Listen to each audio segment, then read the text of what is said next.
এবং এটা খরগোশ বেশ পছন্দ করে খায়। তাই আপনার পক্ষে যদি একান্তই ঘাস সংগ্রহ করা না সম্ভব হয়, সেক্ষেত্রে কলমি শাক দিয়েও খরগোশ পালন করতে পারেন। খরগোশের খাদ্য তালিকায় আপনি 20% পরিমাণে শাকসবজি রাখতে পারেন।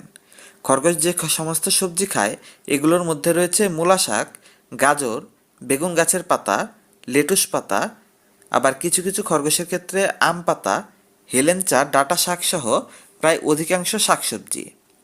এগুলোর প্রায় সবগুলোই খরগোশ খায়, তবে এগুলো প্রতিদিনের খাবারের মাত্র 20% পরিমাণে আপনি খাওয়াতে পারবেন, এর বেশি দেয়া যাবে না। বা এর বেশি দেয়া ঠিক হবে না, কারণ এর বেশি খরগোশের জন্য সেফ না।